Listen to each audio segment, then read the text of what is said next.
What's up, everybody? Welcome back. Today's project, I have a leak in the Sonoma, the gas tank. I tried fixing it using the, what do we call it, the tank weld, JB weld putty. It wasn't working out because the more I pressed on it, the more the crack was being made and it kept leaking gas, so it was never going to stick. So the best thing to do is just replace the gas tank, and that's what I'm going to do. I have it on order. I got to go pick it up in a little bit. So in the meantime, I'm going to get ahead of the game and start removing the old one. For that, most likely going to loosen up the bed, lift it up so I can get to the sending unit on top and disconnect the fuel lines. Disconnect the fuel hose. I'm going to disconnect the battery as well because I am going to change a relay on it as well. So, and I'm doing this by myself again. Well, I usually do things by myself here. I just, have my brothers help me out when I need to lift something heavier and stuff. But for this one, I'm probably just going to loosen up the bed, disconnect the rear wire harness on the tail lights, and just pop it up or slide it back a little bit. Excuse the noise, it is raining. We're getting one of those atmospheric rivers that are passing by today. Alright, here she is. 93, the GMC Sonoma.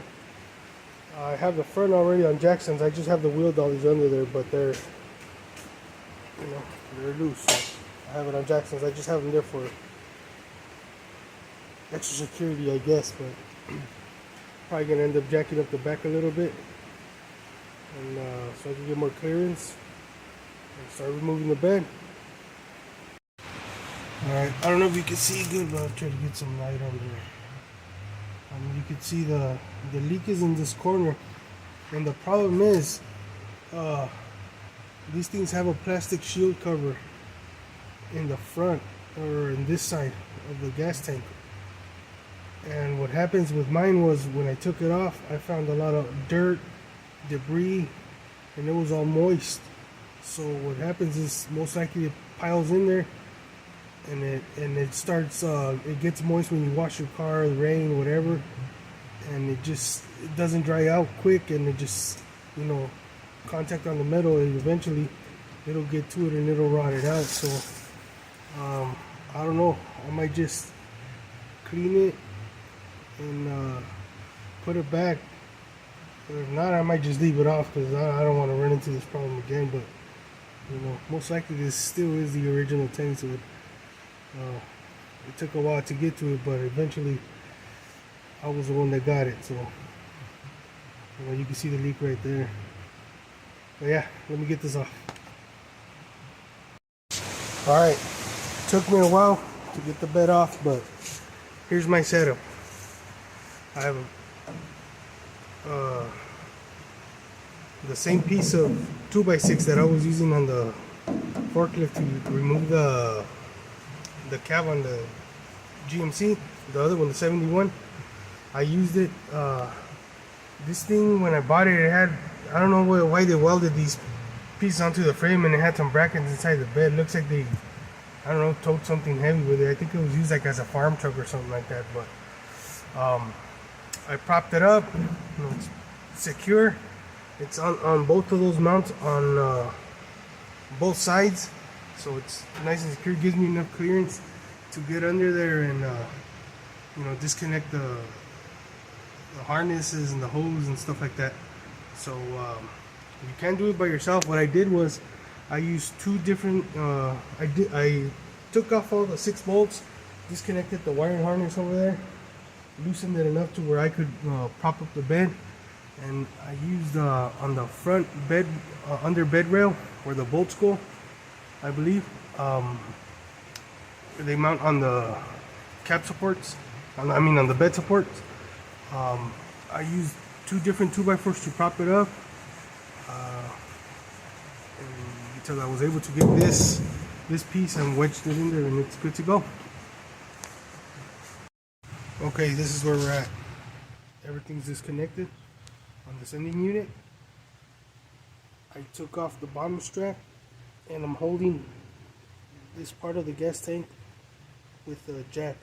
What I recommend you doing is jack it up and leave about a half-inch space, and when you start unbolting it, it would slowly come down, and the jack will hold the weight while you finish loosening up the strap. And then you come and you loosen up the front one and you just drop it from the back, and it'll still be supported by the bracket that's in the bottom, and you just slide it back and disconnect your fuel filler neck as well. That way it'll give you the clearance so you could just slide it back and it should fall. Also, I forgot to mention, I siphoned out mostly all the gas. There might be a half gallon to a gallon at the most left in there, if anything, so I relieve most of the weight. Just a little bit of advice. Okay, I changed my approach. Looks like it's not going to be able to slide towards the differential and down how I thought it would.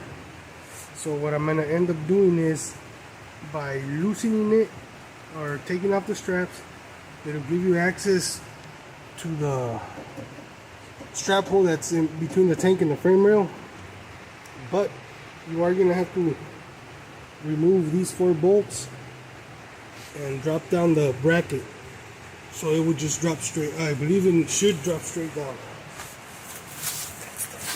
So I repositioned the jack, and this bracket is the one that holds the front strap to the frame. There's the bolts and the nuts. So I'm gonna loosen that up. This strap, front strap, should come out, and I should just be able to lower it down with the jack, and it should free out. It should come out. So let me take off those bolts and we'll see if it comes out. Got it. It's out.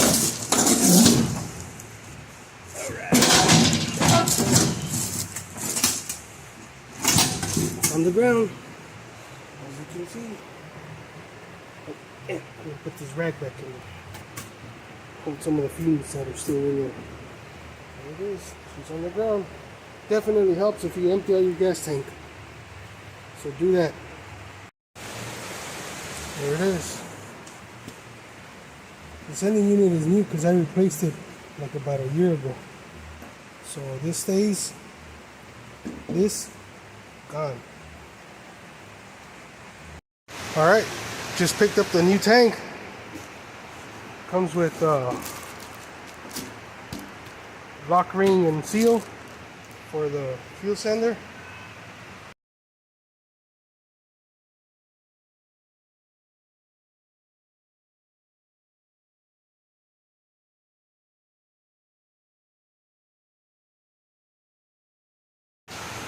Here's a part number for the fuel tank.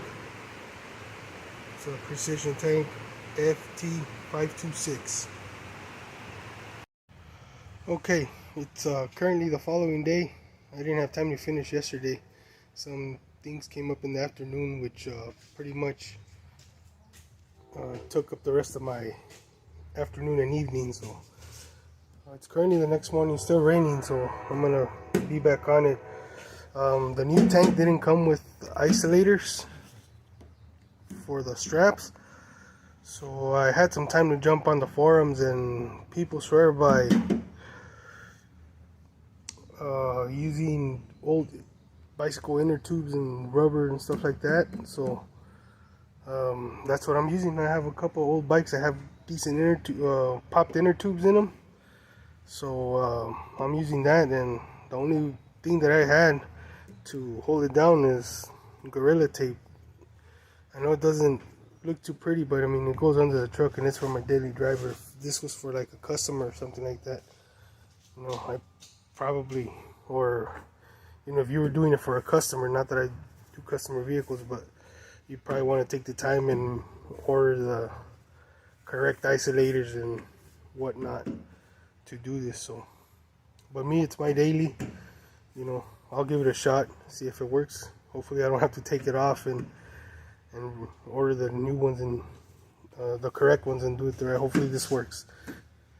So right now I'm gonna finish up doing the bottom ones. I'm gonna then transfer the sending unit onto this one, and I'll start installing it.